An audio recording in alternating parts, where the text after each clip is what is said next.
Good morning, good afternoon everyone. आज हम आपको ऑन्कोलॉजी के बारे में बताने जा रहे हैं। इसमें आपका टॉपिक है कैंसर। आई थिंक सब लोग जानते होंगे कैंसर के बारे में, तो हम इसके बारे में आपको बताने जा रहे हैं। तो सबसे पहले हम जो पढ़ेंगे इसके बारे में कि व्हाट इज कैंसर, कि कैंसर क्या होता है, नॉर्मल सेल्स और कैंसर सेल में क्या डिफरेंट होता है। इसके साथ साथ हम लोग पढ़ेंगे कि इटियोलॉजी क्या होती है, उसके पॉजिटिव फैक्टर क्या है, पैथोफिजियोलॉजी क्या है, क्लासिफिकेशन क्या है ट्यूमर का, और इफेक्ट ऑफ कैंसर क्या है। तो इसके अंदर हम लोग पढ़ेंगे, ये सब चीजें हम पढ़ेंगे। सबसे पहले हम पढ़ते हैं व्हाट इज कैंसर।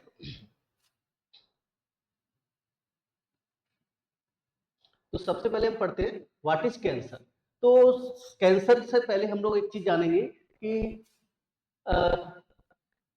ऑन्कोलॉजी क्या है। ठीक है, ऑन्कोलॉजी, ऑन्कोलॉजी। तो ऑन्कोलॉजी जानेंगे, ऑन्कोलॉजी क्या होती है। ऑन्कोलॉजी, ऑन्कोलॉजी का मतलब है study of cancer, study of cancer. एक मेडिकल फील्ड में जो कैंसर की स्टडी की जाती है उसे हम लोग क्या कहते हैं, कैंसर का नाम दिया गया है। और ऑन्कोलॉजी नर्सिंग ये होती है कि study of cancer in nursing field with the neoplasm, अपने न्यूप्लाज के साथ में स्टडी की जा रही है, तो हम उसको क्या बोलेंगे, कैंसर, सॉरी ऑन्कोलॉजी नर्सिंग बोलेंगे। अब हम बात करते हैं कि कैंसर क्या, व्हाट इज कैंसर। सबसे बड़ी डेफिनेशन आती है कि कैंसर क्या है। सब लोग एक ही वर्ड बोलते हैं कि abnormal growth of cells. This is right definition, this is right definition. No, देखिए क्या होता है, cancer is a complex disease which is occur when normal cells mutate. This is come to mutate, मतलब वो जो सेल्स है वो क्या हो रही है, म्यूटेड हो रही है। जब म्यूटेड होती है तो भी कैंसर बनता है। एक नॉर्मल सेल्स है, वो सेल्स में क्या होगा, स्वेलिंग आ रही है, स्वेलिंग का साइज, स्वेलिंग से सेल का साइज क्या हो रहा है, बढ़ रहा है, फ्लूइड बढ़ रहा है, तो वो कैंसर सेल नहीं होगी। तो हम जब एबनॉर्मल सेल ग्रोथ हो रही है, ग्रोथ मतलब ग्रोथ मतलब बढ़ रही है और नॉर्मल भी हो जाती है, तो वो कैंसर नहीं बोलेगी। हम कैंसर तब बोलेंगे जब उसके सेल्स के अंदर, नॉर्मल सेल्स के अंदर म्यूटेट हो जाए, कौन सा, वो एबनॉर्मल सेल में चेंज हो जाए, एबनॉर्मल सेल्स में चेंज हो जाए, तो हम उसको क्या कहेंगे, ठीक है, over normal tissue, eventually harming the destroying the host, और क्या करे वो अपने सेल्स को डिस्ट्रॉय कर दे, नई सेल्स का नई सेल्स का फॉर्मेशन कर दे, that is called the cancer. ठीक है, मतलब जो जेनेटिक मटेरियल है, जेनेटिक मटेरियल है उसमें डीएनए के अंदर क्या हो जाए, म्यूटेशन हो जाए, और म्यूटेशन होने के बाद अपने कैरेक्टरिस्टिक के अनुसार, अपने कैरेक्टर के अनुसार वो फंक्शन करने लगे, ऐसी सेल्स को हम लोग क्या कहते हैं, कैंसर सेल का, कैंसर सेल बोलेंगे। It is the cancer definition. Next point बात करते हैं आप लोग, जैसे मैंने आपको एक वर्ड बताया था ऑन्कोलॉजी। तो oncology branch of medicine that deal with the study of detection, treatment and management of the cancer and neoplasia।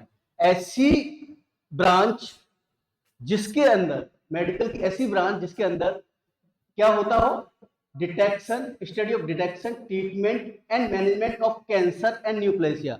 ठीक है, जो न्यूप्लेसिया है, कैंसर है, उसका क्या होता हो, यहाँ पर स्टडी होती है, डिटेक्शन होता है, मैनेजमेंट होता है, उस ब्रांच को हम क्या कहेंगे, ऑन्कोलॉजी का नाम देंगे। It is clear. चलिए नेक्स्ट पॉइंट पे चलते हैं। कुछ रूट वर्ड्स हैं उनको मैं बताने जा रहा हूं आपको, ठीक है, जो बहुत मोस्ट इंपोर्टेंट है, जो कि आपके बहुत काम आएंगे।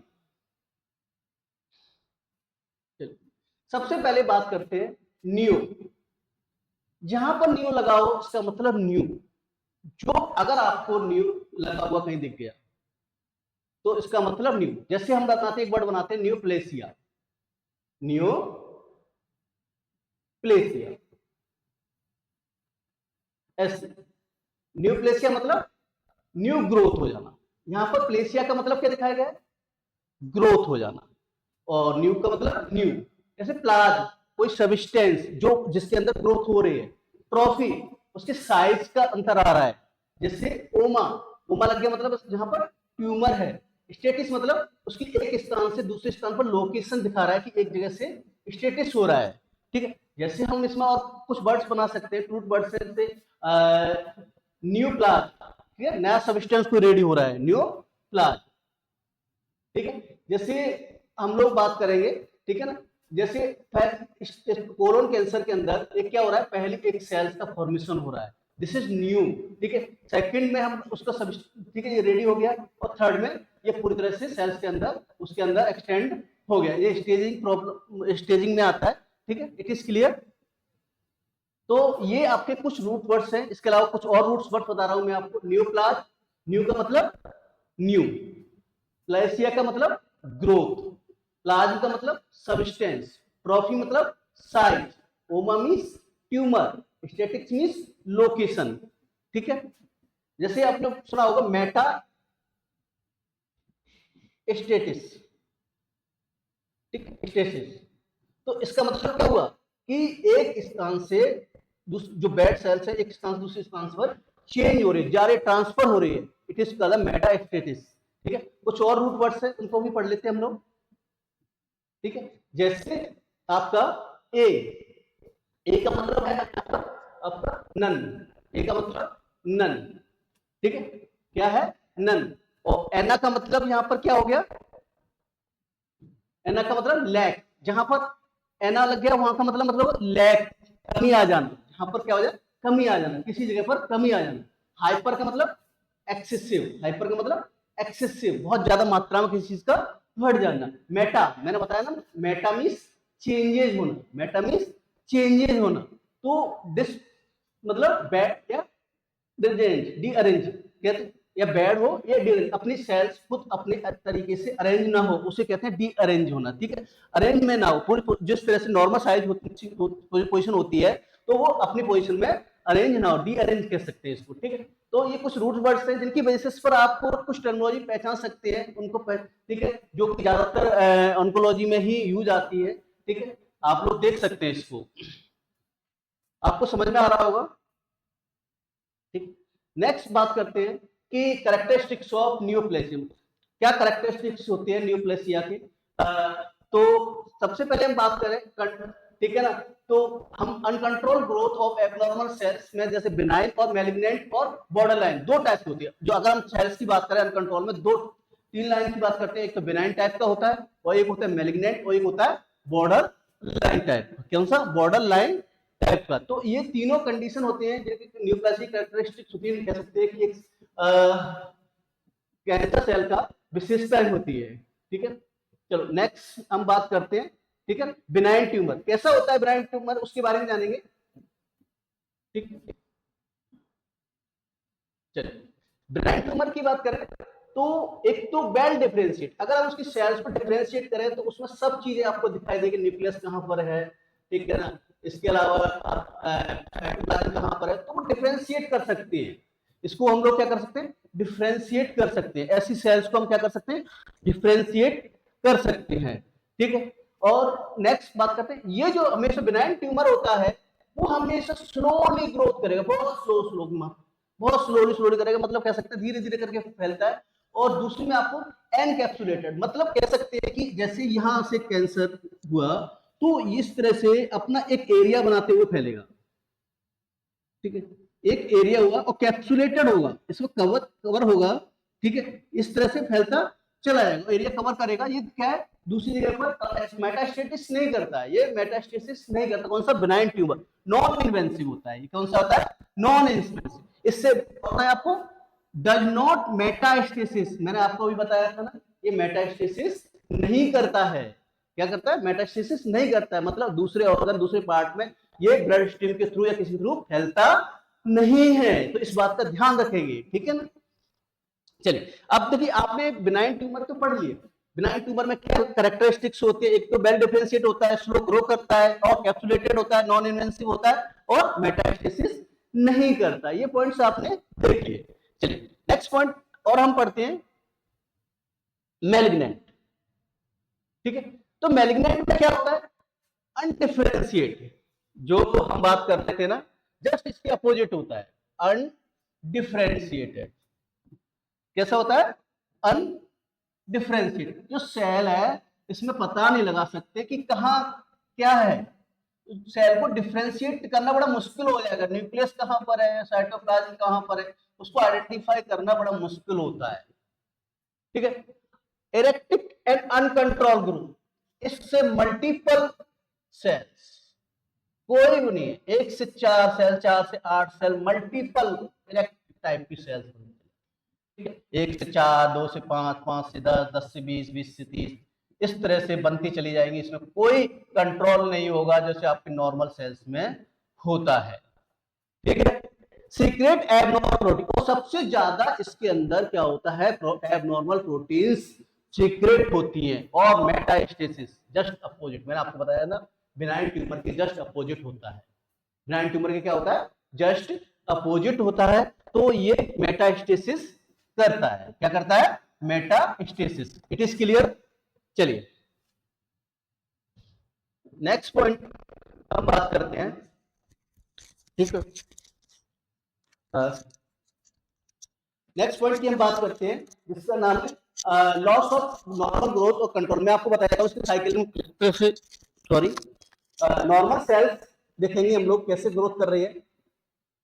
मैंने अभी आपको बताया भी था कि एक रिदम, जो नॉर्मल सेल्स होती है एक रिदम में आपकी ग्रोथ करती है। जैसे नॉर्मल सेल्स है, एक सेल से 2 सेल बनी, फिर डॉटर सेल से फिर एक और सेल बनी, इस तरह से सेल, ठीक है ना, बनती जाती है और इससे सेल्स का फॉर्मेशन होता जाता है। बट कैंसर सेल के अंदर ऐसा नहीं है, इसके अंदर मल्टीपल, फर्स्ट म्यूटेशन हुआ, इसके बाद सेल्स बनती चली जाती है, थर्ड म्यूटेशन हुआ, और फोर्थ प्लेटफॉर्म में फोर्थ म्यूटेशन होने के बाद अनकंट्रोल ग्रोथ होती चली जाएगी, और इस तरह से बहुत मल्टीपल टाइप की सेल्स बना देगी। समझ में आया? इस तरह से क्या होगा, मल्टीपल सेल्स का फॉर्मेशन ये कर लेंगे।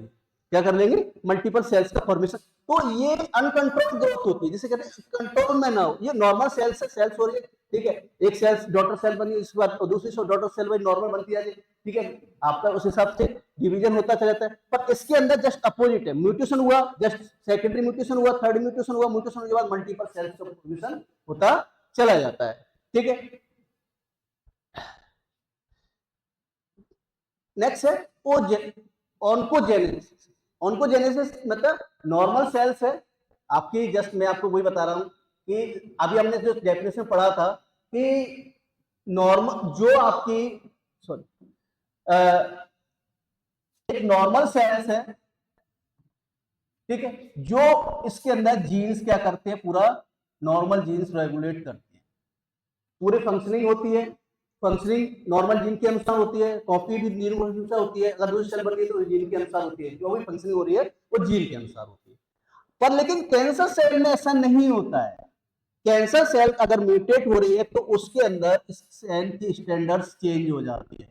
क्या होती है, स्टैंडर्ड्स चेंज हो जाते हैं, और वो एबनॉर्मल तरीके से ग्रोथ करने लगती है, और उसके स्ट्रक्चर चेंज हो जाती है, और उसकी वजह से ये म्यूटेट होती है। म्यूटेट होने की वजह से ही क्या होता है, एबनॉर्मल ग्रोथ का, ठीक है, ग्रोथ इसके अंदर होती है। आगे और चलते हैं। मैं एक एग्जांपल दे रहा हूं मैं आपको, देखिए सेल्स दिख रही होगी इसके अंदर, ठीक है, ठीक है, सॉरी,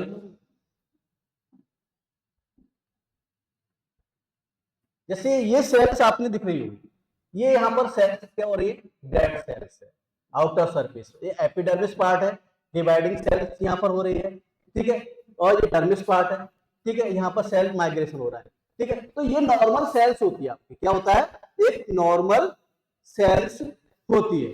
अगर हम बात करें कि एबनॉर्मल सेल्स कैसी होगी, हम क्या बात करेंगे, एबनॉर्मल सेल्स कैसी होगी जिससे ये ग्रोथ, मतलब जो कह सकते हैं न्यूप्लाज्म ग्रोथ करके कैंसर का रूप लेके और बड़ा मल्टीपल मतलब जगह पर स्प्रेड कर जाता है।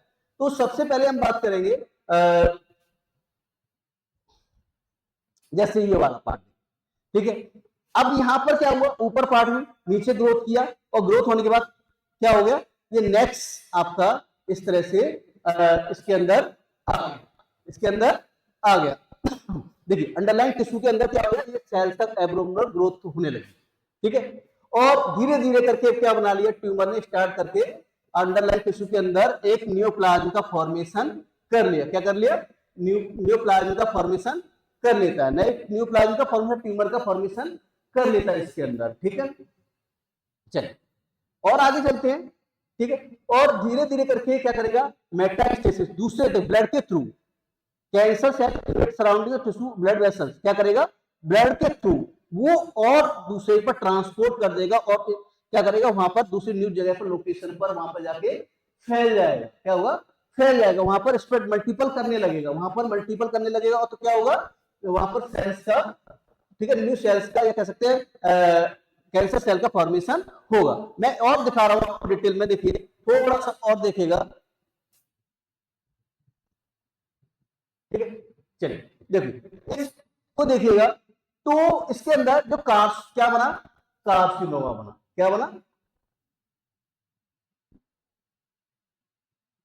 ठीक है, कार्सिनोमा बन गया, ठीक है। कार्सिनोमा होने के बाद ये लिम्फेटिक वेसल्स है, ठीक है ना, और लिम्फेटिक वेसल्स एपिथेलियम टिश्यू है यहाँ पर, ठीक है। इसके द्वारा क्या होता है, कार्सिनोमा यहाँ बना, ये लिम्फेटिक के थ्रू या ब्लड वेसल्स के थ्रू क्या करेगा, ये दूसरी जगह पर ट्रांसफर हो जाएगा, कह सकते हैं मेटास्टेसिस, जिसे क्या कहते हैं, मेटास्टेटिक्स,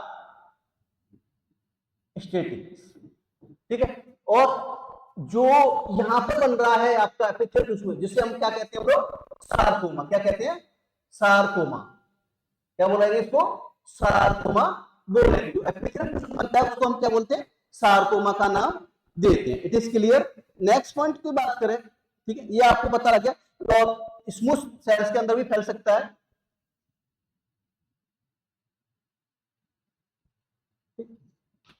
चलिए नेक्स्ट बात करते हैं, ठीक है। और देखिए ये सेल्स ब्लड के थ्रू आया, ब्लड थ्रू के स्ट्रीम के थ्रू आया, और ब्लड स्ट्रीम के थ्रू देखिए यहां पर आप देखिए ये कैंसर सेल ने दूसरे टिश्यू के पास में इसको छोड़ दिया, क्या किया, इसको छोड़ दिया, ठीक है, सॉरी, ठीक है।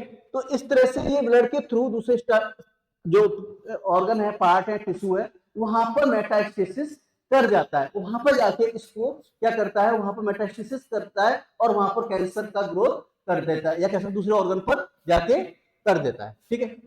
चलिए जैसे हम बात करें कि अगर नियोप्लाज्म जहां पर हो उसको हम लोग क्या बोलते हैं, ठीक है, जैसे पेरिकाइमा या ऑर्गन ऑफ सेल्स की बात करें तो हेपेटोमा या लीवर, लीवर के अंदर है तो हम उसको बोलो क्या है, हेपेटोमा, क्या बोलेंगे उसको, हेपेटोमा। और बोन्स के अंदर है तो हम क्या बोलेंगे, ऑस्टियोमा। ओमा का मतलब मैंने आपको बताया था, ऑस्टियो मींस बोन, और ओमा का मतलब ट्यूमर, मायोमा, मायोमा मतलब मायो मतलब मसल्स, और ओमा मतलब ट्यूमर, मसल्स के अंदर ट्यूमर। तो ये कुछ नाम दिए गए जिनके हम लोग, ठीक है।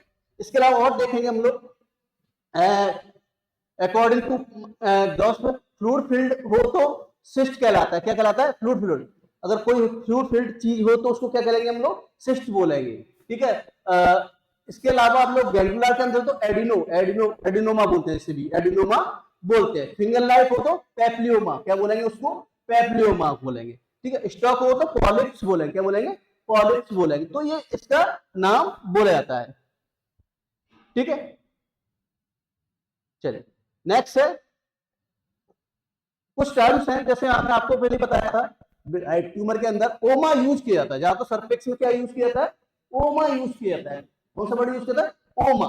जैसे मैंने आपको अभी और पहले अभी जस्ट बताया था कि अगर एडिपोज टिश्यू में तो लाइपोमा बोले जाते हैं, अगर जैसे फैट टिश्यू के अंदर हो लाइपो बोलते हैं फैट टिश्यू को, और उसको क्या बोला जाता है, लाइपोमा बोलते हैं, क्या बोलते हैं, लाइपोमा बोलते हैं, ठीक है। और बोन के अंदर हो तो हम लोग बोलते हैं ऑस्टियोमा, क्या बोलेंगे उसको, ऑस्टियोमा बोलेंगे, क्या बोलेंगे, ऑस्टियोमा बोलेंगे, ठीक है। इसके अलावा अगर मसल्स के अंदर हो तो मायोमा, ब्लड वेसल्स के तो एंजियोमा, ब्लड वेसल्स को बोलते हैं एंजियो, क्या बोलते हैं, एंजियो, ठीक है। और फाइब्रस टिश्यू के अंदर तो फाइब्रोमा बोला जाएगा। It is clear. चलिए ठीक है। मैलिग्नेंट ट्यूमर की बात करें तो मैलिग्नेंट ट्यूमर में ज्यादातर क्या यूज किया जाता है, जो एक्टोडर्म, ठीक है, जो एम्ब्रियोनिक सेल्स होती है, ठीक है, according to embryonic cells origin, ठीक है, एंडोडर्मल, ग्लैंडुलर और एपिथेलियल में क्या बोला जाता है, कार्सिनोमा। अगर इन सेल्स के अंदर कौन सी, एक्टोडर्मल, एंडोडर्मल और ग्लैंडुलर और एपिथेलियम टिश्यू में हमेशा क्या लगता है, कार्सिनोमा लगता है, क्या लगता है, कार्सिनोमा लगता है। कौन सी सेल्स के अंदर एक्टोडर्म, एंडोडर्म और ग्रैन्युलर एपिथेलियम, उनके सफिक्स में क्या लगता है, कार्सिनोमा, ठीक है। The pancreatic adenocarcinoma, squamous cells carcinoma. तो इस तरह से ये सेल्स के नाम से ही हम लोग जानते हैं। It is clear. और मैं आपको थोड़े से और बता देता हूं, ठीक है। कुछ टिश्यू में जैसे अकॉर्डिंग टू एम्ब्रियल कंडीशन में जैसे मियोडर्म हो, कनेक्टिव टिश्यू हो, उसमें लगता है सार्कोमा। क्या लगता है, सार्कोमा वर्ड यूज करते हैं। किसको करते हैं, सार्कोमा, ठीक है ना। इस वर्ड को ध्यान रखना, इनको ध्यान रखना। मियोडर्म कनेक्टिव टिश्यू के अंदर अगर ओरिजिन होता तो क्या लगेगा, सार्कोमा लगेगा। जैसे फाइब्रो सार्कोमा, मायो सार्कोमा, एंजियो सार्कोमा, मतलब कनेक्टिव टिश्यू के मियोडर्म या कनेक्टिव टिश्यू हो या फिर मियोडर्म सेल्स, ठीक है। उसके अंदर अगर हम जैसे पहले बात कर रहे थे, इसके अंदर एक्टोडर्म, एंडोडर्म, ग्रैन्युलर और एपिथेलियम टिश्यू, ठीक है, उनके अंदर हम अगर है तो हम क्या बोलेंगे उसको, कार्सिनोमा। क्या बोलेंगे उसको, कार्सिनोमा बोलेंगे। क्लियर, चलिए, ठीक है।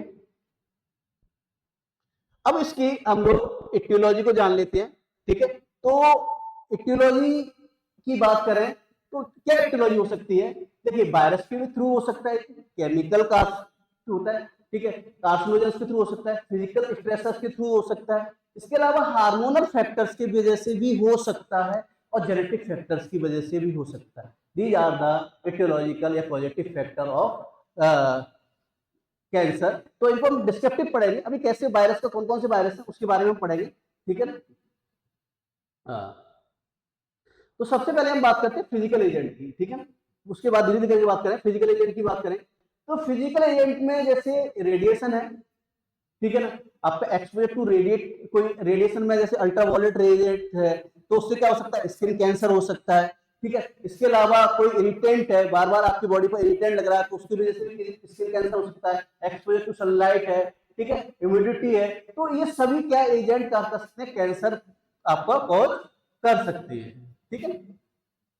नेक्स्ट है केमिकल एजेंट में जैसे स्मोकिंग है, ड्रग्स हैं, ठीक है, कुछ ड्रग्स है कंटिन्यू लेने पर ड्रग्स से क्या होता है, स्टोमक कैंसर हो सकता है, ठीक है। इसके साथ साथ में हम कुछ हार्मोनल ड्रग्स लेते हैं तो वो भी हार्मोनल्स की वजह से भी कैंसर हो सकता है। तो ये सब कैंसर होने के, स्मोकिंग से आपको पता ही है ओरल कैंसर हो सकता है, ये सभी कैंसर होने के चांसेस बढ़ सकते हैं।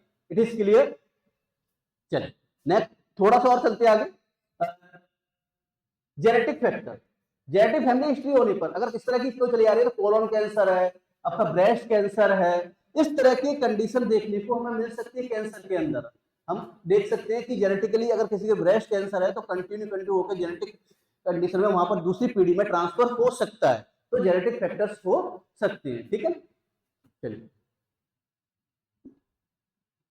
ठीक है। इसके अलावा हम देखें अगर डाइटरी हैबिट में देखें तो लो फाइबर डाइट लेने पर टिश्यू में होने के म्यूटेशन होने के चांसेस, हाई फैट होने की वजह से भी हो सकता है, रिस्क फैक्टर कह सकते हैं इसको। प्रोसीडेड फूड होते हैं उनको यूज करने पर भी इस तरह की कंडीशन देखने को मिलती है। और अल्कोहल, अल्कोहल में भी आपका जो अल्कोहल होता है उसकी वजह से भी देखने को मिल सकता है, वहां पर टिश्यू डैमेज होने के चांसेस बढ़ सकते हैं, ठीक है। नेक्स्ट वायरस की बात करें तो हेपेटाइटिस बी वायरस है, हर्पीस वायरस है, इबोला वायरस है, ठीक है, पेप्टियो वायरस है, ये सभी वायरस क्या है, डीएनए वायरस है, इनकी वजह से देखने को मिल सकता है। इसके अलावा आरएनए वायरस में एचआईवी है, ठीक है, एच पाइलोरी बैक्टीरियम वायरस है, ये सभी उनका कॉज करने का कॉज करते हैं, कैंसर का कॉज करते हैं। इनकी वजह से क्या हो सकता है, आपको कैंसर हो सकता है, ठीक है, ठीक है। इसके साथ साथ हम बात करें इम्यून सिस्टम, इम्यून सिस्टम अगर वीक है तब भी कैंसर होने के चांसेस है, क्योंकि सेल्स म्यूटेट कर सकते हैं उसकी वजह से, ठीक है। एड्स की वजह से भी हो सकता है। चलिए, जीन्स एंड कैंसर की बात करते हैं, मैंने आपको बताया सब सब क्या करते हैं, आपके म्यूटेट किस पे करते हैं, आपका क्रोमोसोम डीएनए मॉलिक्यूल्स पर उसको चेंज करने का काम करते हैं। जितने भी आपके कॉज हैं सब किस पे कर रहे हैं, आपके डीएनए के, चाहे रेडिएशन हो चाहे वायरस हो चाहे, वो पूरा इसके आपके डीएनए की स्ट्रक्चर को चेंज करेंगे, यहां पर चेंज करने का काम करेंगे,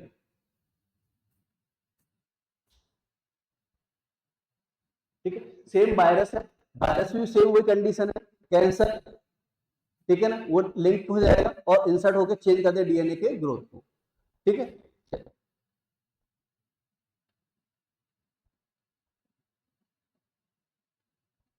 ठीक है।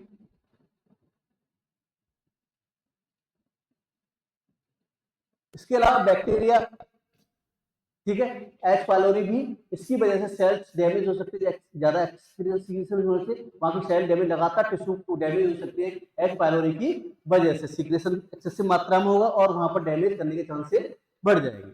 ठीक है, टोबैको यूज करने की बात करें तो टोबैको में हम लोग बात करें तो टोबैको यूज करने से भी कैंसर हो सकता है, क्योंकि टोबैको में बहुत सारे कॉजिंग केमिकल्स पाए जाते हैं जिसकी वजह से एमिनो, ठीक है ना, आर्सेनिक है, बेंजीन है, ठीक है, ये सभी क्या पाए जाते हैं उसके अंदर पाए जाते हैं, जिसकी वजह से सेल्स में म्यूटेट होने के चांसेस हो सकते हैं। एमिनो, स्टिबेंस, आर्सेनिक, बेंजीन, ठीक है, बेंजीन, बेंजोन, ये सभी इसके अंदर स्मोकिंग या टोबैको के अंदर होते हैं।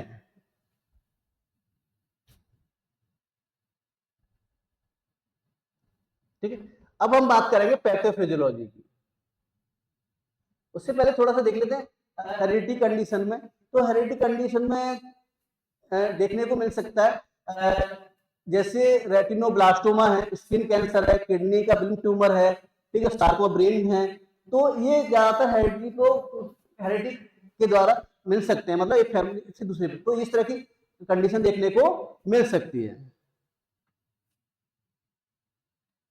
पैथोफिजियोलॉजी सिंपल सी है भाई, एबनॉर्मल सेल्स म्यूटेट हो रही है बाय इटियोलॉजिकल फैक्टर या कह सकते हैं कार्सिनोजेंस की वजह से, जिसकी वजह से क्या होता है कि सेल्स का फॉर्म म्यूटेट हो जाती है डीएनए, और डीएनए का म्यूट होने की वजह क्या होता है, वहां पर सेल प्रोलिफरेट कर जाती है, प्रोलिफरेट करने की वजह से क्या होता है, वहां पर वो सेल्स क्या बना लेती है, अपना न्यूप्लाज्म बनाती है, और न्यूप्लाज्म से वहां पर ग्रोथ करने लगती है, ग्रोथ करने के बाद क्या करती है, वहां पर मेटास्टेसिस हो सकता है, और मेटास्टेसिस होने के बाद में वो क्या करेगा, लिम्फ और ब्लड के थ्रू अदर ऑर्गन में भी फैलाने का काम करेगा। It is clear. चलिए,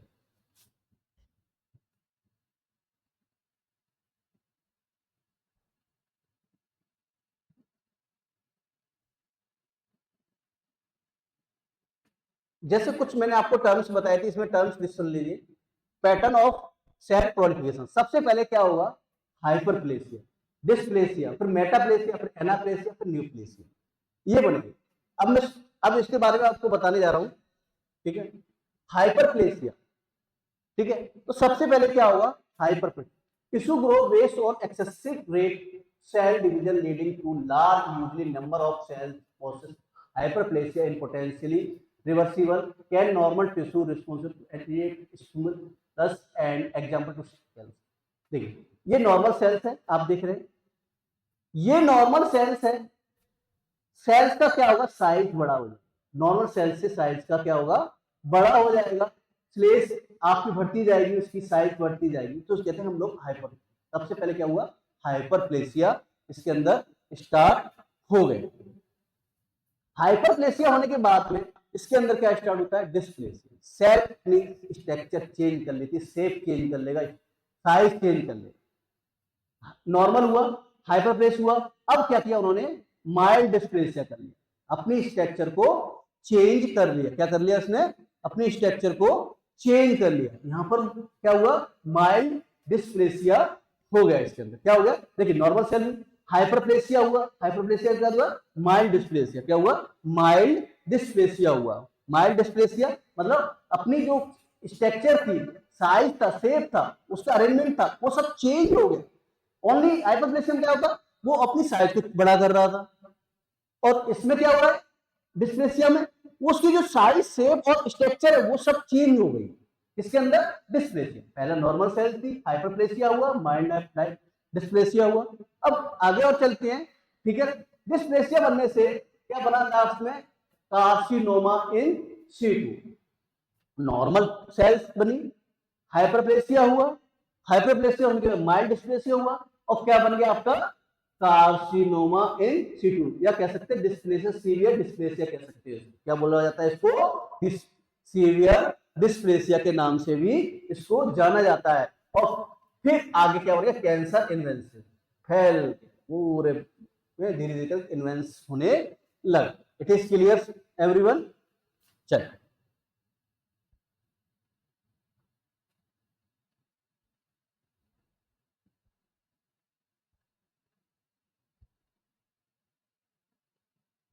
चलिए अब हम पढ़ते हैं स्प्रेड ऑफ कैंसर, किन किन के थ्रू हम लोग कैंसर फैलता है। मोस्ट कॉमन जो फैलता है वो फैलता है आपका लिम्फेटिक टिश्यू के थ्रू, इसके लिम्फेटिक टिश्यू के थ्रू, लिम्फेटिक के जरिए ये इसके जो कैंसर का सेल्स है वो फैलता है। दूसरा जो जरिया है वो है हेमेटोजेनियस, कह सकते हैं ब्लड बॉर्न, ठीक है, लीवर लंग्स, कॉमनली लीवर और लंग्स के थ्रू। डायरेक्ट जो होता है स्प्रेड होता है वो सीडिंग टू ट्यूमर, ट्यूमर के रूप में फैलता है, ट्यूमर दूसरी जगह पे जाता है, उस बेसिस पर ये फैलता है। It is clear. चलिए और आगे हम चलते हैं कि ठीक है कैंसर में अगर देखो बॉडी डिफेंस अगेंस्ट ट्यूमर कौन कौन सी सेल्स काम करती है, T cell system, cellular immunity, cytotoxic T cell या tumour cell, B cell system, human immunity, B cell system produce antibody, क्या करती है एंटीबॉडी प्रोड्यूस करती है, उसके बाद उसको फेगोसाइटिक कन्वर्ट करके उसको डेब्रिस को बाहर निकाल, ये डिफेंस सिस्टम है। पर लेकिन अगर नहीं कर पाती है तो आगे जाके मैं आपको एक डायग्राम दिखा रहा हूँ, शायद उसको समझ में आ जाए आपका डिफेंस सिस्टम। ठीक है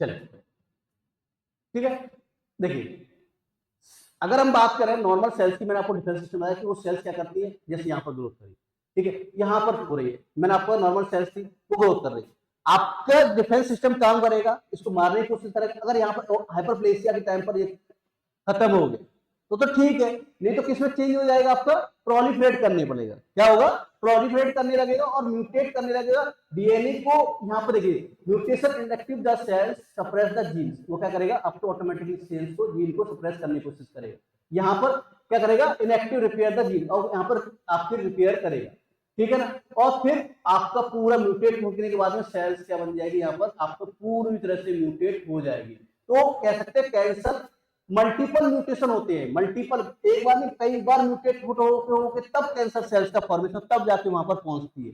अगर आपका बिफोर अगर आपका डिफेंस सिस्टम उसको रोक लेता है तो आप फैलने के चांसेस कम होते हैं। बार बार अगर अगर पूरी तरह से ब्लड में पहुंच गया तो फिर वो क्या होगा बॉडी के अंदर पहुंच जाएगा।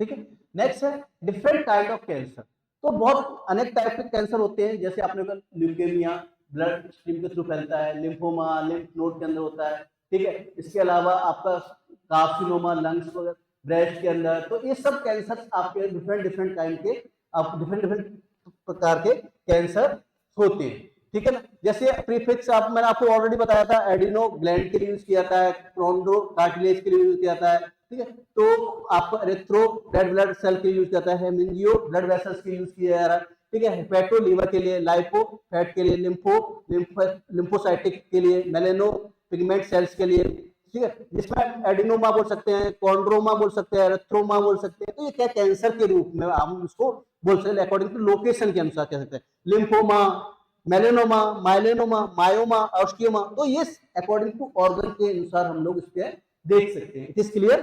चलिए अब इसके डायग्नोस्टिक रिलेशन की बात करें तो क्या क्या डायग्नोस्टिक रिलेशन कर सकते हैं हम लोग, बताइए।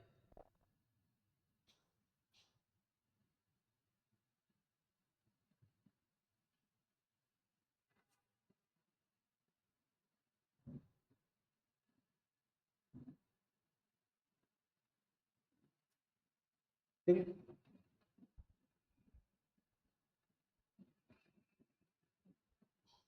ठीक। तो हम लोग सबसे पहले देखते हैं कि कहाँ कहाँ पर हुआ है, इसके लिए बहुत सारे हम एक्सरे भी करा सकते हैं, ठीक है, एमआरआई भी करा सकते हैं, ट्यूमर आइडेंटिफाई मार्कर करा सकते हैं, जैसे ट्यूमर का पता लगता है कहाँ पर बॉडी के अंदर, उससे पता लगा सकते हैं। इसके साथ साथ हम लोग बायोप्सी भी करा सकते हैं, ठीक है ना, निडल बायोप्सी भी करा सकते हैं, ठीक है, इस तरह से हम लोग ट्यूमर को लेके उसको आइडेंटिफाई करके इस तरह से हम लोग डायग्नोस्टिक करते हैं। क्लियर।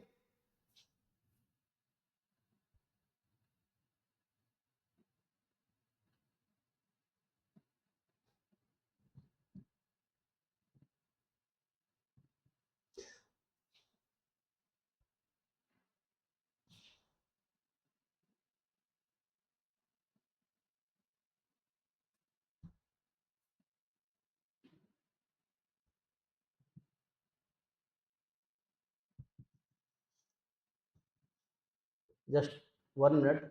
हाँ, तो सबसे पहले हम पढ़ेंगे असेसमेंट। हमने उसको पता लगा लिया कि क्या होता, हमने क्या क्या पढ़ा, ऑन्कोलॉजी क्या होती है, कैंसर क्या होता है, कॉजेज क्या है इसके, डिफरेंट टाइप्स ऑफ न्यूप्लाज्म पढ़े थे हमने, ठीक है, उनके नॉमिनेशन भी पढ़ा था। अब हम बात करते हैं हम लोग, अच्छा इसमें आप कहेंगे कि जैसा डायग्नोस्टिक सुना आगे आपने वो क्यों नहीं पढ़ाया, आपने साइनस सिम्टम्स क्यों नहीं पढ़ाए। आप देखिए हम नॉर्मल हम क्या पढ़ रहे हैं, हम लोग कैंसर पढ़ रहे हैं, पर्टिकुलर ऑर्गन का नहीं पढ़ रहे। हम पर्टिकुलर ऑर्गन का पढ़ेंगे तो सिम्टम्स, हाँ इसके कुछ वार्निंग साइन होते हैं वो हम आपको पढ़ाएंगे, ठीक है। तो हम लोग इसमें वार्निंग साइन कौन कौन से हैं, ठीक है, जिससे हम बोलते हैं कॉशन अस, क्या बोला जाता है, कॉशन अस बोला जाता है, समझ लीजिए, ठीक है, कॉशन अस। तो एक एक करके हम पढ़ेंगे इसको। कॉशन अस में चेंज, सी का मतलब change in bowel and bladder habit, change in bowel and bladder habit. A का मतलब sore that does not heal, अभी हम आगे पढ़ेंगे इसमें। यू का मतलब अनयूजुअल ब्लीडिंग और डिस्चार्ज, अनयूजुअल ब्लीडिंग और डिस्चार्ज। टी का मतलब थिकनिंग और लूम्स। आई का मतलब इंडाइजेशन, डिफिकल्टी सोलोइंग। ओ का मतलब आपका ओवियस चेंजेस इन वर्ड और मोल। एन का मतलब नेगी और persistent cough of hoarseness. Unexplained, unexplained anaemia. और एस का मतलब sudden unexplained weight loss. These are the warning sign to, warning sign क्या होते हैं कि आपको इंडिकेट करते हैं कि हो सकता है कि ये आपके कैंसर तो नहीं है, ये इंडिकेट कर रहे हैं, वार्निंग कर रहे हैं, वार्न कर रहे हैं, तो ये कहलाते हैं वार्निंग साइन। जैसे हम और आगे थोड़ा सा पढ़ेंगे, ठीक है। हाँ, पहला वार्निंग साइन था चेंज इन बवल हैबिट। क्या बवल हैबिट में चेंज नजर आएगा, पेशेंट को कोलोन के अंदर अगर हम देखेंगे तो हो सकता है कि उसको डायरिया, कॉन्स्टिपेशन नोटिस करने को मिल सकता है एक लंबे टाइम से, या ठीक है लॉन्ग टाइम से।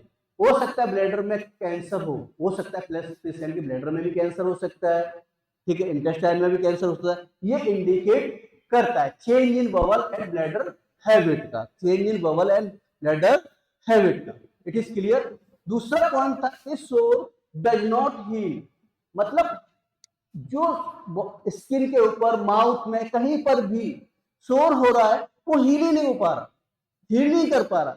इसका मतलब हो सकता है कि ओरल कैंसर हो, स्किन कैंसर हो, कोई भी कंडीशन हो सकती है, वो सोर हील नहीं हो रहा, सॉरी हील नहीं हो रहा, तो उस कंडीशन में देखने को मिल सकता है। चलिए नेक्स्ट बात करते हैं। थर्ड पॉइंट था अनयूजुअल ब्लीडिंग और डिस्चार्ज में, मतलब कहीं से अनयूजुअल ब्लीडिंग, जैसे आपका कोलोन्स के अंदर ब्लीडिंग हो रही है, यूरिन के अंदर से ब्लीडिंग आ रही है, या पोस्ट मेनोपेज ब्लीडिंग लगातार चल रही है, तो ऐसी कंडीशन हो सकता है कि उसको यूट्राइन कैंसर हो। अगर मेनोपेज अगर यूरिन के अंदर आ रही है तो कैंसर, किडनी कैंसर हो, ठीक है, अगर ब्लड अगर स्टूल से आ रहा है तो कोलोन कैंसर आ सकता है। तो ये सब इंडिकेशन है कि हो सकता है कि ये कंडीशन ये इंडिकेट कर रहे हैं कि यहाँ पर कैंसर होने की चांसेस हो। नेक्स्ट थिकनिंग और लूम्स। आप थिंकिंग और लूम्स का मतलब ये यहाँ पर ये है कि enlargement of nodes gland such as thyroid can, मतलब आपकी थायराइड ग्लैंड है वो क्या एनलार्ज होगी, आपकी नोड्स है, लिम्फ नोड्स है वो एनलार्ज हो रहे हैं, तो इस कंडीशन में क्या हो सकता है, लिम्फेटिक आपका हो सकता है। इसके साथ साथ में आपको ब्रेस्ट और टेस्टिकुलर में कैंसर होने की चांसेस भी, अगर लुम्फ है तो उसके अंदर ब्रेस्ट और टेस्टिकुलर का इंडिकेटर कर रहा है कि यहाँ पर कैंसर होने के चांसेस हो सकते हैं। It is clear. चलिए इनडाइजेशन और डिफिकल्टी इन swallowing, इसका मतलब सीधा सा है, अगर डिफिकल्टी swallowing है इसोफेगस के अंदर कैंसर हो सकता है, वहां पर ट्यूमर हो सकता है, या पेंक्रियाज की ट्यूमर हो सकता है। इंडाइजेशन हो रहा है तो हार्ट बर्न हो रहा है, तो ये swallowing कंडीशन हो रही है तो कहीं ना कहीं कैंसर होने के चांसेस हो सकते हैं, ये लॉन्ग टाइम पे आपका चल रहा है।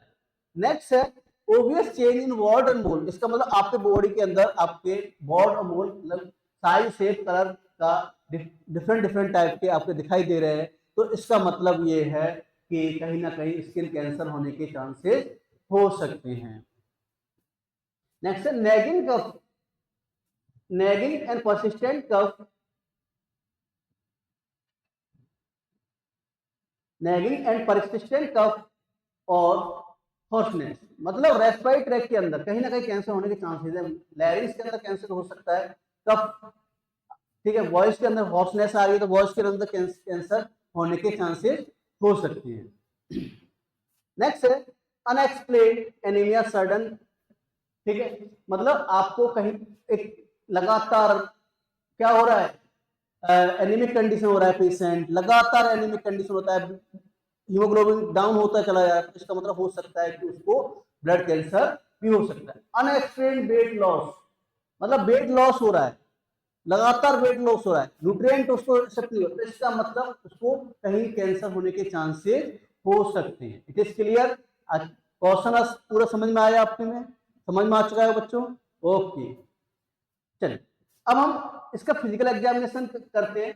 तो फिजिकल एग्जामिनेशन इंस्पेक्शन करते हैं, स्किन को देखते हैं कोई लीजन तो नहीं है, ब्लीडिंग तो नहीं हो रही, पेचेस तो नहीं आ रहे, रिटेंस नहीं आ रहे, ठीक है, स्टूल को चेक करेंगे, यूरिन को करेंगे, ठीक है, स्पूटम चेक करेंगे तो स्पूटम में कोई ब्लड तो नहीं आ रहा, वॉमिट्स, ठीक है, ये सब हम चेक करेंगे, ठीक है। इसके अलावा हेयर चेक करेंगे, हेयर स्काल्प नोटिस करेंगे, टेक्सचर कैसा है, किस तरह का दिखाई दे रहा है, ठीक है, वो सब हम लोग इसके अंदर चेक करेंगे। एब्डोमिनल के मसाज करके चेक करेंगे, बल्जिंग देखेंगे, एब्नॉर्मलिटी तो नहीं दिख रहा, कहीं स्वेलिंग वगैरह तो नजर आ रही है, तो इस तरह की कंडीशन, लिम्फ नोड्स कहीं लार्ज तो नहीं दिखा रहे। लंग्स के अंदर हम लोग साउंड सुनेंगे, हर्ट साउंड सुनेंगे, जिससे पता लगेगा लंग्स में कोई किसी तरह की साउंड तो नहीं आ रही है, हरासनेस की साउंड तो नहीं आ रही है, जो ब्रीथिंग साउंड है वो चेंज तो नहीं हुई है। तो ये हम लोग ऑस्कल टेस्ट भी करेंगे, इंस्पेक्शन में पाल्पेट भी करेंगे, कुछ डायग्नोस्टिक टेस्ट भी करा लेंगे, जो मैं अभी तो दो तो बताया, मैंने बताया था आपको, सीबीसी करा सकते हैं, इससे आपको ब्लड हीमोग्लोबिन वगैरह सब कुछ पता लग जाए।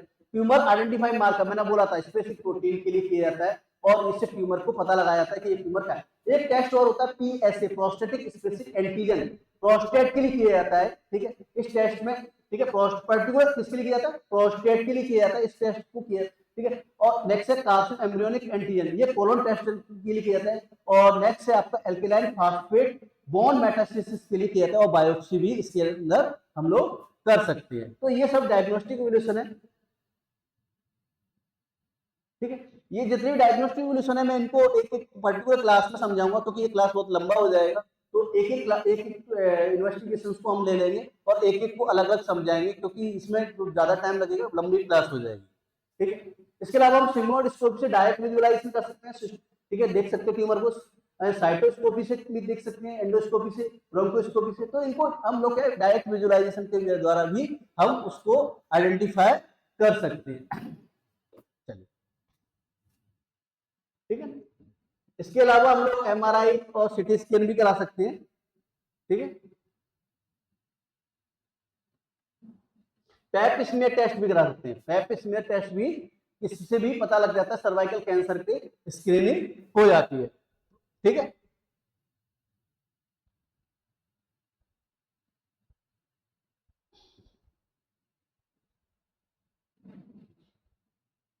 चलिए नेक्स्ट है tumour staging and grading system. Tumour staging and grading system में के अंदर क्या आता है कि जिसे कहते हैं टीएनएम सिस्टम, क्या बोलते हैं, टीएनएम सिस्टम। टीएनएम का मतलब, टी का मतलब ट्यूमर, एन का नोड्स, एम का मेटास्टेसिस। तो हम लोग कहते हैं कि ये पेशेंट फर्स्ट स्टेज में चल रहा है, सेकंड स्टेज में चल रहा है, थर्ड स्टेज में चल रहा है, फोर्थ स्टेज, कैसे पता लगाएंगे कि किस स्टेज में चल रहा है, हम आइडेंटिफाई कैसे करेंगे, उसके लिए हम चलिए हम बताते हैं आपको कैसे करना होता है।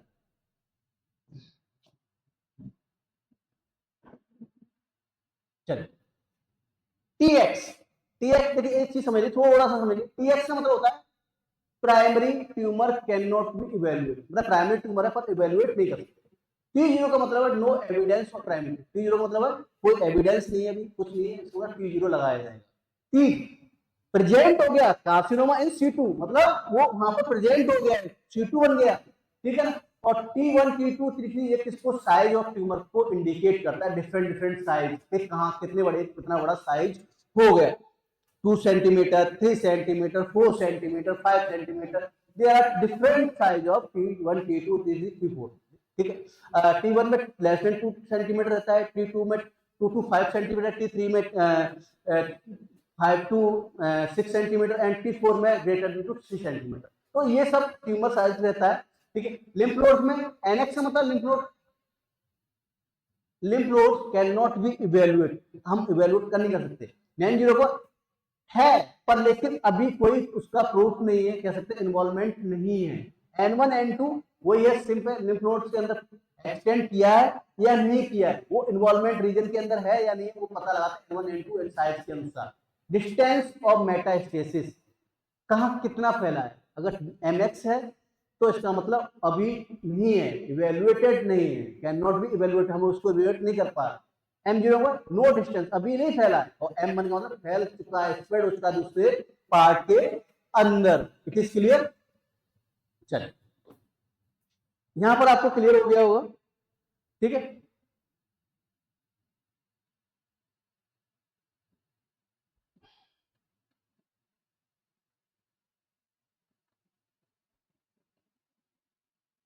अब बात करते हैं ट्रीटमेंट की। ट्रीटमेंट मॉडलिटीज हमारा क्या है, cure free disease of normal life, हमारा गोल रहेगा, कह सकते हैं टू कंट्रोल द कैंसर, कैसे क्रोनिक कैंसर को, ठीक है, और उसकी केयर करना, मेंटेन करना, ठीक है। तो हम लोग इसके अंदर बात करें तो हम लोग सर्जरी भी यूज करते हैं, प्रिवेंटिव एंड प्रोफिलैक्सिस ट्रीटमेंट भी यूज करते हैं, डायग्नोस्टिक सर्जरी भी यूज करते हैं, क्यूरेटिव सर्जरी, रिकंस्ट्रक्टिव सर्जरी भी करते हैं, ठीक है, पैलेटिव सर्जरी भी यूज करते हैं। तो इस तरह की सर्जरी भी इसके अंदर यूज की जाती है। साथ में हम लोग कीमोथेरेपी और रेडिएशन थेरेपी भी यूज करते हैं, कीमोथेरेपी और रेडिएशन थेरेपी, ठीक है, ठीक है। पहले रेडिएशन थेरेपी जान लीजिए, रेडिएशन थेरेपी क्या होती है, ठीक है। दो ये रेडिएशन थेरेपी रेडिएशन के द्वारा, ठीक है। ये मैं आपको इस टॉपिक को एक काम करते हैं क्योंकि बहुत बड़ा है, फिर छोटे छोटे बता डिटेल में बाद में समझा दूंगा, ठीक है। तो रेडिएशन के द्वारा हाई एनर्जी आयनाइड, ठीक है, उस ट्यूमर के ऊपर डाला जाता है, और ये दो टाइप से डाला जाता है, इंटरनल और एक्सटर्नल। कितना, इंटरनल और एक्सटर्नल। इंटरनल में क्या होता है कि कोई सीड वगैरह उस टिश्यू के पास, उस कैंसर के पास में रख दी जाती है, जिससे वो रेडिएशन वहां से होता है। एक्सटर्नल बाहर से पर्टिकुलर एरिया पर बाहर से एक्सटर्नल डाली जाती है, उसको इंटरनल और एक्सटर्नल रेडिएशन थेरेपी का नाम दिया जाता है, ठीक है। एक को बोला जाता है टेलीथेरेपी, एक का नाम होता है ब्रैकीथेरेपी, ठीक है। एक्सटर्नल को टेलीथेरेपी, ब्रैकीथेरेपी इंटरनल को बोला जाता है, ठीक है। ब्रैकीथेरेपी किसको बोला जाता है, ठीक है, इंटरनल को बोला जाता है, ठीक। इसके साथ साथ में आप देखेंगे कि इम्यूनोथेरेपी, इम्यून सिस्टम को बूस्ट करने के लिए हम इम्यूनोथेरेपी यूज करते हैं। ये भी एक टॉपिक बहुत बड़ा है, इसमें हम आपको आगे इस टॉपिक में क्लास ले लेंगे, ठीक है ना।